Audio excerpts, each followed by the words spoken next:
Hello dears, welcome back. അപ്പം ഞാൻ ഇന്ന് ക്ലാസ്സിലൊക്കെ പോയിട്ട് തിരിച്ച് വന്നു കഴിഞ്ഞപ്പോൾ ഒരു വീഡിയോ എടുക്കാമെന്ന് വിചാരിച്ചു. മെയിനായിട്ട് കുറച്ച് പേര് എൻ്റെ അടുത്ത് ചോദിച്ചിട്ടുണ്ടായിരുന്നു മിനിസ്ട്രിയിൽ എങ്ങനെയാണ് അപ്ലൈ ചെയ്യുന്നതെന്ന്. അപ്പോൾ നമ്മുടെ UAE മിനിസ്ട്രിയിൽ ജോബ് കിട്ടുകയെന്ന് വെച്ച് കഴിഞ്ഞാൽ എല്ലാവരുടെയും ഒരു ഡ്രീമാണ് കേട്ടോ. കാരണം 16,000 ആണ് സാലറി വരുന്നത്. ചില സ്കൂളിൽ അതിൽ കൂടുതലും ഉണ്ട്. 16,000ഉം അക്കോമഡേഷനും വരുന്നുണ്ട്. അപ്പോൾ ഈ മിനിസ്ട്രി സ്കൂൾ അല്ലെങ്കിൽ ഇവിടുത്തെ ഗവൺമെൻറ് സെക്ടറിനെ പറ്റി നിങ്ങൾക്ക് അറിയാനെങ്കിൽ കുറച്ച് ഡീറ്റെയിൽ ആയിട്ട് അറിയണം. അപ്പം ഞാൻ വന്ന സമയത്ത് മിനിസ്ട്രി എന്ന് പറയുന്നത് MOE ആയിരുന്നു, മിനിസ്ട്രി ഓഫ് എഡ്യൂക്കേഷൻ. അതിൻ്റെ അണ്ടറിൽ കുറേ സ്കൂളുകളും അങ്ങോട്ടേക്ക് ഇൻ്റർവ്യൂസ് വരും. അപ്പോൾ ആ സമയത്ത് എൻട്രൻസ് ഒക്കെ എഴുതി അങ്ങനെയാണ് നമ്മൾ പാസ്സാവുന്നത് കേട്ടോ. അപ്പോൾ എൻ്റെ എക്സ്പീരിയൻസ് പറയാം. ഞാനിപ്പോൾ 5 വർഷം മുമ്പ് ഈ UAE വരാനുള്ള ഒരു കാരണം എന്ന് വെച്ച് കഴിഞ്ഞാൽ ഈ ഒരു മിനിസ്ട്രി ഓഫ് എഡ്യൂക്കേഷനിലേക്കുള്ള ഇൻ്റർവ്യൂ ആണ്. അത് ഞാൻ എറണാകുളത്ത് ഒരു നല്ല ഏജൻസിയിൽ നിന്ന്, ഞാൻ എറണാകുളത്ത് നിന്നാണ് കേട്ടോ ഉള്ളത്. അപ്പോൾ എറണാകുളത്ത് നല്ലൊരു ഏജൻസി ആണെന്ന് വിശ്വസിച്ചിരുന്ന ഒരു നല്ല ഏജൻസിയിൽ കൊണ്ടുപോയി നമ്മളെല്ലാം അപ്ലൈ ചെയ്തു. അവിടെ കുറച്ച് എമൗണ്ട് അടയ്ക്കണമായിരുന്നു, അത് നമ്മൾ അടച്ചു. അപ്പോൾ അവർ പറഞ്ഞു ഓക്കെ, മിനിസ്ട്രിയിലേക്കുള്ള ഇൻ്റർവ്യൂ ഒക്കെ റെഡി ആയിട്ടുണ്ട്, നാട്ടിലേക്ക് ഇങ്ങോട്ട് കയറി പൊക്കോളൂ എന്ന് പറഞ്ഞു. കുറേ ആളുകളുടെ നിന്ന് ഒത്തിരി അധികം പൈസ അവർ വാങ്ങിച്ചു. കാരണം ഇവിടെ വന്നു കഴിഞ്ഞാൽ നിൽക്കാനുള്ള അക്കോമഡേഷനും ഹോട്ടലിൻ്റെ ആ ഒരു ചാർജസും ഫുഡിൻ്റെ എല്ലാത്തിൻ്റെയും കൂടി എടുത്തിട്ടാണ് അവർ വിസ ചാർജും ഒക്കെ കൂടി കൂട്ടിയിട്ടാണ് അവർ പൈസ വാങ്ങിച്ചിട്ടുണ്ടായിരുന്നത്. എൻ്റെ കേസിലെന്ന് വെച്ച് കഴിഞ്ഞാൽ എൻ്റെ ഹസ്ബൻഡ് ഓൾറെഡി ഇവിടെ ആയിരുന്നു കൊണ്ടിട്ട് ഞാൻ സ്വന്തമായിട്ട് വിസിറ്റിംഗ് വിസ എടുത്തിട്ട് വന്നു. അപ്പം എന്താ പറയുക, ഹസ്ബൻഡിൻ്റെ കൂടെ കുറച്ച് നാൾ ഇവിടെ നിൽക്കുകയും ചെയ്യാം, അതുപോലെ ഇൻ്റർവ്യൂ അറ്റൻഡ് ചെയ്തിട്ട് അങ്ങനെ പതിയെ പോകാം എന്നുള്ളൊരു ഇതിന് സ്റ്റേ ചെയ്യാൻ വേണ്ടിയിട്ട് ഒരു 3 മാസത്തേക്ക് അങ്ങനെ എടുത്തിട്ടാണ് ഞാൻ വന്നത്. പക്ഷേ ബാക്കി എല്ലാവരും ഈ 2 ദിവസത്തേക്ക് വേണ്ടിയിട്ടാണ് ചെയ്തിട്ടുണ്ടായിരുന്നത് കേട്ടോ. അപ്പോൾ അങ്ങനെയാണ് നമ്മൾ ഇവിടെ വരുന്നു. ഇവിടെ വന്നു കഴിഞ്ഞിട്ട് ഇൻ്റർവ്യൂ ഒന്നും നടക്കുന്നില്ല. 1 വീക്ക് കഴിഞ്ഞു, 2 വീക്ക് കഴിഞ്ഞു, ഇൻ്റർവ്യൂ ഇല്ല. അവസാനം നമ്മൾ തിരിച്ചറിഞ്ഞു ഇത് അവരുടെ പറ്റിക്കൽ പരിപാടിയാണ്. അങ്ങനെ നാട്ടിലുള്ള എല്ലാവരും നാട്ടിൽ തന്നെ നിന്നു. അവരുടെ ഒത്തിരി പൈസയൊക്കെ പോയി.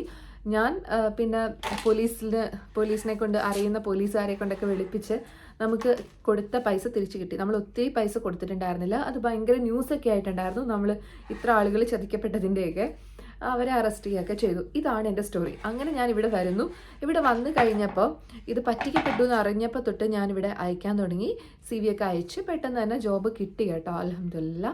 അപ്പം അങ്ങനെയാണ് എൻ്റെ ഒരു സ്റ്റോറി. അതിനുശേഷം ഞാൻ ഒത്തിരി വട്ടം മിനിസ്ട്രി ഓഫ് എഡ്യൂക്കേഷനിലേക്ക് അപ്ലൈ ചെയ്തെങ്കിലും അവർ വിളിച്ചിട്ടുണ്ടായിരുന്നില്ലേ. അങ്ങനെ അവസാനം കൊറോണ വരുന്നതിന് മുന്നേ തന്നെ എനിക്ക് കോൾ വന്നു. Don't make sound please sound ഉണ്ടാക്കല്ലേ. അപ്പോൾ അങ്ങനെ കോൾ വന്നു കഴിഞ്ഞപ്പോഴേക്കും ഞാൻ എൻട്രൻസ് എഴുതി കഴിഞ്ഞപ്പോഴേക്കും പാസ്സായി. എൻട്രൻസ് പാസ്സാവാന്ന് വെച്ച് കഴിഞ്ഞാൽ തന്നെ ഇച്ചിരി പാടാണ്, നെറ്റൊക്കെ എഴുതില്ലേ, അതുപോലെ തന്നെയാണ്. അപ്പോൾ ആ രീതിയിൽ പാസ്സായി ഭാഗ്യം കൊണ്ട്. അപ്പോൾ അങ്ങനെ ഇരുന്നു. അത് കഴിഞ്ഞ് ഇനി 2nd റൗണ്ട് ഓഫ് ഇൻ്റർവ്യൂവിന് വിളിക്കുവാണ്. അപ്പോൾ ഫേസ് ടു ഫേസ് ഇൻ്റർവ്യൂവും കൂടി കഴിഞ്ഞ് കഴിഞ്ഞാൽ നമുക്ക് വേറെ ഒന്നുമില്ല. ഈ എൻട്രൻസ് ക്ലിയർ ചെയ്താൽ തന്നെ പകുതി കഴിഞ്ഞു. ഡെമോയും ഫേസ് ടു ഫേസും കൂടി ഒരുമിച്ചായിരിക്കും. അത് നമുക്ക് കിട്ടാൻ ചാൻസ് ഉണ്ട് എന്ന് ഒരുവിധം ഒക്കെ ഉറപ്പിച്ചു. അങ്ങനെ ഇരുന്നപ്പോൾ നാട്ടിലേക്ക് ഞാൻ പോയ സമയത്ത് ഇവിടെ നിന്ന് കോള് വന്നു. ഓക്കെ, നമുക്ക് ഫേസ് ടു ഫേസ് ഇൻ്റർവ്യൂ ആണ്, ലാസ്റ്റ് സ്റ്റെപ്പാണല്ലോ എന്ന് പറഞ്ഞു. ആ സമയത്ത് പീക്കിലാണ് നമ്മുടെ എയർലൈൻ്റെ ചാർജസ് ഒക്കെ വന്നത്. ഫ്ലൈറ്റ് ചാർജസ് ഭയങ്കര കൂടുതലായിരുന്നു. എന്നിട്ടും ഞാൻ അവിടെ നിന്ന് ടിക്കറ്റ് എടുത്ത് പറഞ്ഞു. കാരണം 16,000 ദിറത്തിൻ്റെ സാലറിയാണ്. അപ്പോൾ എന്തായാലും നമ്മൾ വിട്ടുകളയില്ലല്ലോ. അങ്ങനെ പറഞ്ഞ് ഇവിടെ വന്നു കഴിഞ്ഞപ്പോൾ നമ്മുടെ നാട്ടിലെ PSCയുടെ നോട്ടിഫിക്കേഷൻ ഉണ്ടല്ലോ, അതുപോലെ തന്നെയാണ്. അപ്പോൾ ആ നോട്ടിഫിക്കേഷൻ അവർ ക്യാൻസൽ ചെയ്തു. അവർക്ക് ആവശ്യമുള്ള ആൾക്കാരെ എടുത്തു കഴിഞ്ഞ് അവരത് ക്യാൻസൽ ചെയ്ത് കളയുവാണ് കേട്ടോ ചെയ്തത്. അപ്പോൾ അങ്ങനെ എൻ്റെ ആ ചാൻസ് അവിടെ നഷ്ടപ്പെട്ടു. അങ്ങനെ 2ാമത്തെ ചാൻസ് നഷ്ടപ്പെട്ടു. അതിനുശേഷം ഇപ്പോൾ മിനിസ്ട്രി ഓഫ് എഡ്യൂക്കേഷൻ ഡിവൈഡ് ചെയ്തു, കുറേ ബ്രാഞ്ചസ് ആയി. ഇത് നിങ്ങൾ ശ്രദ്ധിച്ച് കേൾക്കേണ്ട ഒരു കാര്യമാണ് കേട്ടോ. അധികം ആളുകൾക്ക് ഇവിടെ വർക്ക് ചെയ്യുന്ന ടീച്ചേഴ്സിന് പോലും അത്ര അറിയില്ലാത്തൊരു കാര്യമാണിത്. MOE മിനിസ്ട്രി ഓഫ് എഡ്യൂക്കേഷൻ അതിൻ്റെ പകുതി കുറേയധികം സ്കൂളുകൾ അഡ്നോക്ക് കൊണ്ടുപോയി. അഡ്നോക്ക് സ്കൂൾസ് അബുദാബിയിലാണ്, അവരാണ് ഏറ്റെടുത്തേക്കുന്നത്. അവിടെയൊക്കെ 16,000 സാലറിയും അക്കോമഡേഷനും പ്രൊവൈഡ് ചെയ്യുന്നുണ്ട്. പിന്നെ കുറേ അധികം സ്കൂള് അൽദാർ ഏറ്റെടുത്തു. അൽദാർ എന്ന് പറയുന്നത് ഒരു ഏജൻസിയാണ്. അപ്പോൾ അവർ ഒരു മാനേജ്മെൻ്റ് ആണ്. അപ്പോൾ അവർ ഏറ്റെടുത്തു. അവരും ഇതേപോലെ തന്നെ 16,000 ആണ് പ്രൊവൈഡ് ചെയ്യുന്നത്. പിന്നെ കുറച്ച് ചാർട്ടർ സ്കൂൾ എടുത്തു. ചാർട്ടർ എന്നാണ് പേര്. അപ്പോൾ ചാർട്ടർ സ്കൂൾ എടുത്തതിൽ അക്കോമഡേഷൻസ് അങ്ങനെ അവർ ഫാമിലിക്ക് എല്ലായിടത്തും പ്രൊവൈഡ് ചെയ്യുന്നില്ല. ചിലർക്കൊക്കെ മെയിനായിട്ടുള്ള അഡ്മിൻ സ്റ്റാഫ്സിനൊക്കെ കൊടുക്കുന്നുണ്ട്. ജെൻസ് ആണെങ്കിലും മിക്കവാറും കിട്ടും കേട്ടോ. അതാണ് ചാർട്ടർ. പിന്നെ വന്നിട്ട് ക്രാൻലി എന്ന് പറഞ്ഞിട്ടൊരു മാനേജ്മെൻറ്റ് കുറച്ച് സ്കൂളിൽ കൊണ്ടുപോയി.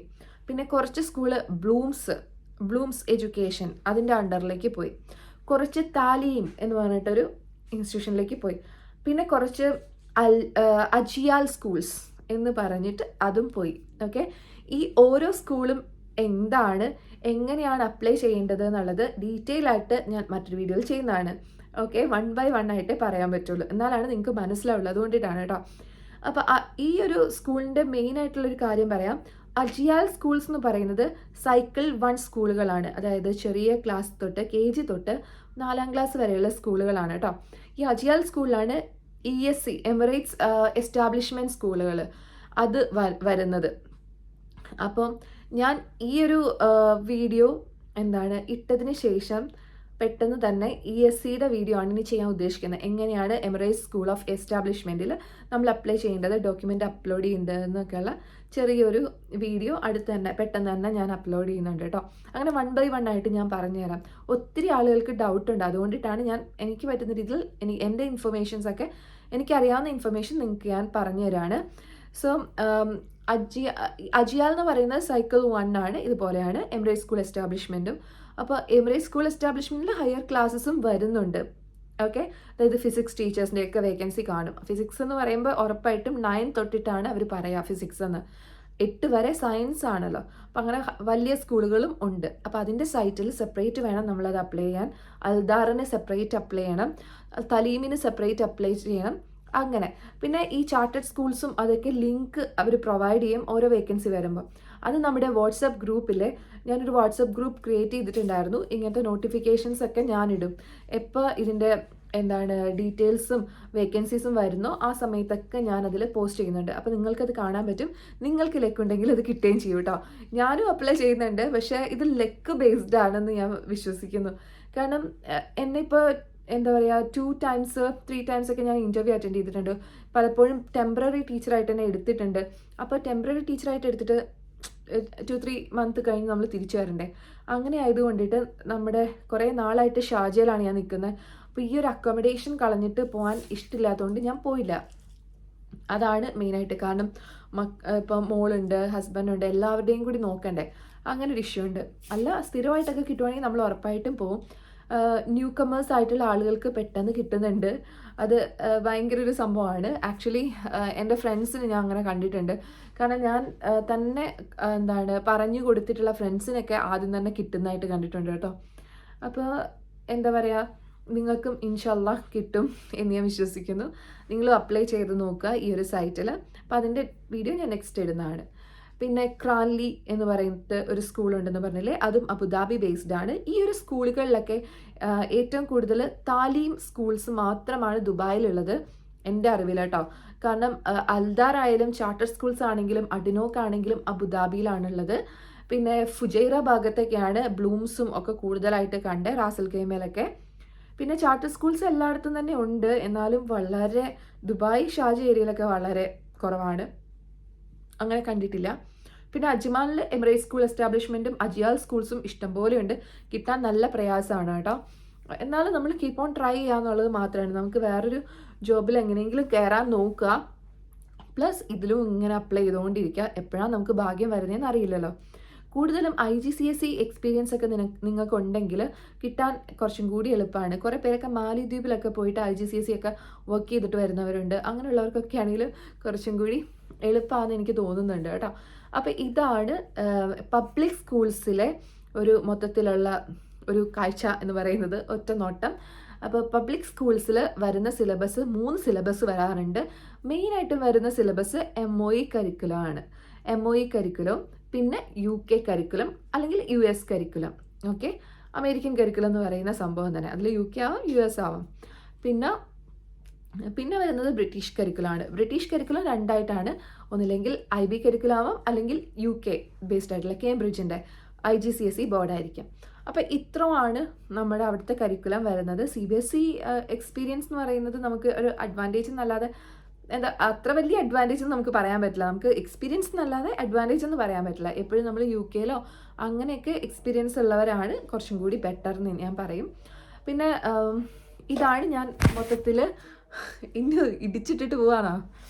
എന്താണ്, ഇതാണ് മൊത്തത്തിലുള്ളൊരു ഇതെന്ന് പറയുന്നത്, ഓവർവ്യൂ എന്ന് പറയുന്നത്. പിന്നെ രണ്ടാമത്തെ ഇനി കുറച്ച് ഡൗട്ട്സിൻ്റെ കാര്യം ഞാൻ പറയാം. മെയിനായിട്ടും അതുപോലെ തന്നെ ഞാൻ വീഡിയോ ഇടുന്നത് വരെ നിങ്ങൾക്ക് വെയിറ്റ് ചെയ്യേണ്ട എന്നുള്ള കുറച്ച് എന്താണ് ഡൗട്ട്സിൻ്റെ മറുപടി പറയാം. ഒന്ന്, ഇൻ്റർവ്യൂവിൽ ഡ്രസ്സിങ്ങിൻ്റെ കാര്യം ചോദിച്ചിട്ടുണ്ടായിരുന്നു.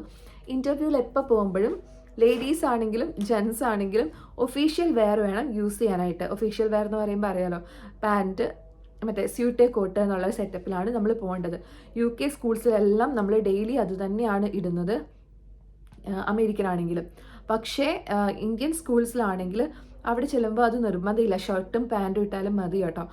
പക്ഷെ നമ്മൾ പോകുമ്പോൾ, ഇൻ്റർവ്യൂവിന് പോകുമ്പോൾ എപ്പോഴും നമ്മൾ സ്യൂട്ടും കോട്ടൊക്കെ ഇട്ടിട്ട് തന്നെ പോവുക. ലേഡീസ് ആണെങ്കിലും അങ്ങനെ തന്നെയാണ്, സ്യൂട്ടും കോട്ടൊക്കെ ഇട്ടിട്ട് തന്നെ പോവുക. ഇന്ത്യൻ കരിക്കുലാകുമ്പോൾ നമുക്ക് ചുരിദാറൊക്കെ ഇടാനുള്ള ഓപ്പർച്യൂണിറ്റിയൊക്കെ കിട്ടും. പക്ഷേ UK-ലും അമേരിക്കനിലും ഒന്നുമില്ല. ഇൻ്റർവ്യൂവിൽ എപ്പോഴും അങ്ങനെ പോകാൻ നോക്കുക. ഇനി പർദ്ദയാണ് നിങ്ങൾ ഇടുന്നതെങ്കിൽ എവിടെയും പോവാം. കാരണം ഇത് ഗൾഫ് കൺട്രി ആയതുകൊണ്ട് എല്ലായിടത്തും അക്സെപ്റ്റഡ് ആണ് പർദ്ദ എന്ന് പറയുന്നത്. ബ്ലാക്ക് പർദ്ദ, നോർമൽ ഒരു കാണാനൊക്കെ അടിപൊളിയായിട്ടുള്ള ഒരു ക്വാളിറ്റി ഉള്ള പർദ്ദയൊക്കെ ഇട്ടിട്ട് പോവാം. പിന്നെ നമ്മുടെ കോട്ട് ഇടുമ്പോൾ, സ്യൂട്ടും കോട്ടും എന്നൊക്കെ പറയുമ്പോൾ ഒറ്റ കളറൊന്നും വേണമെന്നില്ല കേട്ടോ ലേഡീസിന്. നല്ല കളർഫുൾ ആയിട്ടുള്ള കോട്ടായാലും കുഴപ്പമില്ല. ഏറ്റവും ചീപ്പായിട്ടുള്ള കംഫോർട്ടബിൾ ആയിട്ടുള്ളത് നമ്മുടെ ഷെയിൻ ആപ്പില്ലേ, ഇവിടുത്തെ UAE ആപ്പാണ്, SHEIN, ഷെയിൻ. അതിൽ നിന്ന് വാങ്ങാൻ 29 ദിർഹത്തിനൊക്കെ നല്ല സൂപ്പറായിട്ടുള്ള കോട്ടുകൾ കിട്ടും കേട്ടോ. അപ്പോൾ അതുപോലെ വൈബ്രൻ്റ് ആയിട്ടുള്ള ഡിഫറെൻറ്റ് സ്റ്റൈൽസിലൊക്കെ ഉള്ള കിട്ടും. അപ്പോൾ അതൊക്കെ വാങ്ങിയാലും മതി, നല്ല രസമുണ്ടാകും കാണാനായിട്ട്, കുറച്ചും കൂടി സ്മാർട്ട് ലുക്ക് തോന്നും. പിന്നെ ഏറ്റവും കൂടുതൽ ഡ്രസ്സിങ് പകരം അതിനും അപ്പുറം ആറ്റിറ്റ്യൂഡാണ് അവർ നോക്കുന്നത്. എങ്ങനെ നമ്മൾ നോക്കി കാണുന്നു, അവർ ചോദിക്കുന്ന ക്വസ്റ്റ്യൻസിനൊക്കെ എങ്ങനെ കൺവീനിയൻ്റ് ആയിട്ട് മറുപടി പറയുന്നു. പിന്നെ ഒരു ബിസിനസ് മൈൻഡിൽ വേണം ഇൻ്റർവ്യൂവിന് പോകാനായിട്ട്. ഇവിടെ എല്ലാം ബിസിനസ് ആണെന്നുള്ളതൊന്ന് മനസ്സിലാക്കിയിട്ട് വേണം പോകാനായിട്ട്. അല്ലാതെ ആത്മാർത്ഥമായിട്ട് ആൻസർ പറയാൻ നിന്ന് കഴിഞ്ഞാൽ പറ്റില്ല. ബിസിനസ് സ്കൂളിൻ്റെ കൂടെ നിൽക്കണം, മാനേജ്മെൻറ്റിൻ്റെ കൂടെ നിൽക്കണം, ഫ്ലെക്സിബിൾ ആയിട്ട് നിൽക്കാൻ പറ്റണം, ഹാപ്പി ആയിട്ട് ചിരിച്ചിട്ട് നിൽക്കാൻ പറ്റണം എന്ത് പ്രഷറിൻ്റെ അകത്തും. അതൊക്കെയാണ് മെയിനായിട്ട്. പിന്നെ ആക്ടിവിറ്റീസൊക്കെ നല്ല വൈബ്രൻ്റ് ആയിട്ട് ചെയ്യാൻ പറ്റണം, ഇങ്ങനെയുള്ള കാര്യങ്ങൾ. പിന്നെ നമ്മൾ ഓരോ ലെസണിലും വേണ്ട കാര്യങ്ങൾ എന്താണെന്ന് ഞാൻ നേരത്തെ വീഡിയോ ചെയ്തിട്ടുണ്ടല്ലോ, ലെസൺ പ്ലാനും PPT, അതൊക്കെ നോക്കിയിട്ടാണ് ചെയ്യേണ്ടത്. ഇതാണ് ഇൻ്റർവ്യൂ ബേസ്ഡ് ആയിട്ടുള്ളത്. പിന്നെ കുറച്ച് പേര് ക്വസ്റ്റ്യൻ ചോദിച്ചിരുന്നു, ഡിഗ്രി ഉണ്ട് ടീച്ചർ ആകാൻ പറ്റുമോ? Yes, of course, I told you know. UK curriculum ആണെങ്കിലും US കരിക്കുലം ആണെങ്കിലും ഡിഗ്രി മതിയാവും. ജോലി കിട്ടിയ ശേഷം നിങ്ങൾക്ക് നല്ല ടാലൻറ്റ് വേണം, ടാലൻറ്റ് ഉണ്ടെങ്കിൽ ഉറപ്പായിട്ടും കിട്ടും. എന്നിട്ട് PGCE PGCE ഒക്കെ എടുത്താൽ മതി കേട്ടോ. അപ്പോൾ അതാണ് അതിൻ്റെ സംഭവം. പിന്നെ ഡിസ്റ്റൻറ്റ് ലേണിംഗ് ആണെങ്കിൽ ഒരു സ്കൂളിലും അക്സെപ്റ്റ് ചെയ്യില്ല. ഓക്കെ, കാരണം ഇവിടെ ഇക്വലൻസി എന്ന് പറഞ്ഞിട്ടൊരു സംഭവം ഉണ്ടല്ലോ. അപ്പോൾ ഈ ഡിസ്റ്റൻറ്റ് ലേണിങ്ങിൻ്റെ നമ്മൾ സർട്ടിഫിക്കറ്റ് ഇക്വലൻസിക്ക് അയച്ചു കഴിഞ്ഞാൽ ഒരിക്കലും ഇക്വലൻസി കിട്ടാൻ പോകുന്നില്ല. ഇക്വലൻസി കിട്ടിയിട്ടില്ല എന്നുണ്ടെങ്കിൽ 3 മാസം കഴിഞ്ഞിട്ടും ഇക്വലൻസിയോ ഒന്നും ആയിട്ടില്ല, ജെനുവിൻസി പോലും കിട്ടിയിട്ടില്ല എന്നുണ്ടെങ്കിൽ ഉറപ്പായിട്ടും നമ്മളെ അവർ സ്കൂളിൽ നിന്ന് കളയും. ആദ്യം എടുത്തിട്ടുണ്ടാവും, പക്ഷേ എന്നാലും ഇത് കിട്ടുന്നില്ല എന്ന് കണ്ടു കഴിഞ്ഞാൽ 6 മന്ത് ആണ് നമ്മുടെ പ്രൊബേഷൻ പീരീഡ്. സാധാരണ UK കരിക്കുലം, ബ്രിട്ടീഷ് കരിക്കുലം സ്കൂൾസിൽ CBSE ആണെങ്കിൽ 3 മാസമാണ് കേട്ടോ. അപ്പോൾ അതിനുള്ളിൽ തന്നെ കളയും. CBSEയിൽ മസ്റ്റാണ് ഡിഗ്രിയും മറ്റേ BEഡും ഓക്കെ മസ്റ്റാണ്. ബ്രിട്ടീഷ് കരിക്കുലത്തിൽ ഡിഗ്രി മാത്രം മതി, പക്ഷെ നല്ല ടാലൻറ്റ് വേണം. അപ്പോൾ ഇത്രയും കാര്യങ്ങളാണ് എനിക്ക് പറയാനുള്ളത്. പിന്നെ എന്താണ്, കുറച്ച് പേര് ചോദിച്ചു ഡിസ്റ്റൻറ്റ് എഡ്യൂക്കേഷനും DEഡും അതുപോലെ തന്നെ മാത്രമല്ല മോണ്ടിസോറി ഒക്കെ ഉണ്ടെങ്കിൽ ജോലി കിട്ടുമെന്ന്. ഇവിടെ ഈ ഒരു ഇത് മാത്രമല്ല, ട്യൂഷൻ ഭയങ്കര ഇമ്പോർട്ടൻ്റ് ആണ്. നല്ല ഒരു പൈസ കിട്ടുന്ന സോഴ്സാണ് ട്യൂഷൻ എന്ന് പറയുന്നത്. ഒത്തിരി ട്യൂഷൻ ഏജൻസീസ് ഉണ്ട്, അവിടെ കോണ്ടാക്ട് ചെയ്യുക. അതുപോലെ വീട്ടിൽ കൊണ്ടുപോയിട്ട് ട്യൂഷൻ എടുക്കുന്ന പരിപാടിയുണ്ട്. അതായത് ബസ് വരും, എല്ലാം സേഫ് ആയിരിക്കും കേട്ടോ, നമ്മളെ കൊണ്ടുവിടുന്നു തിരിച്ചു വരുന്നു, ആ രീതിയിൽ അങ്ങനത്തെ കുറേ ഓപ്പർച്യൂണിറ്റീസ് ഉണ്ട്. പിന്നെ നഴ്സറി ഉണ്ട്. നമ്മുടെ എൻ്റെ ഒരു ഫ്രണ്ട് ഉണ്ട്, ആൾ പറഞ്ഞിട്ടുള്ള അറിവാണ്. ഇപ്പോൾ യൂണിവേഴ്സിറ്റിയുടെ ഉള്ളിലൊക്കെ സ്റ്റാഫിൻ്റെ കുട്ടികൾക്കൊക്കെ നഴ്സറി ഉണ്ടാവും. അവിടെ എന്ന് വെച്ച് കഴിഞ്ഞാൽ സാലറി നല്ല ഹൈ സാലറിയാണ്, അതായത് 10-14,000 ദിറംസൊക്കെ വരുന്ന സാലറി വരെ കിട്ടുന്നുണ്ട്. നഴ്സറിയാണ് ആക്ച്വലി. നമുക്ക് അങ്ങനെയുള്ള സ്ഥാപനങ്ങളിലൊക്കെ അപ്ലൈ ചെയ്യാം. ഫസ്റ്റ് തിങ് എന്ന് പറയുന്നത് നമ്മുടെ എഡ്യൂക്കേഷൻ അല്ല, ഇവിടെയെന്ന് വെച്ച് കഴിഞ്ഞാൽ കമ്മ്യൂണിക്കേഷൻ സ്കില്ല്, ടാലൻറ്റ്, പിന്നെ എത്ര നമ്മൾ ഫെയിലായാലും വീണ്ടും വീണ്ടും ജോലിക്ക് അപ്ലൈ ചെയ്യാനുള്ള ഒരു പവർ, ആ ഒരു സംഭവം ഉണ്ടെങ്കിൽ നിങ്ങൾ ഒരിക്കലും തോറ്റു പോവില്ല. എന്തായാലും കീപ്പ് ഓൺ ട്രൈ. ബൈ, അടുത്ത വീഡിയോയുമായി വീണ്ടും കാണാം.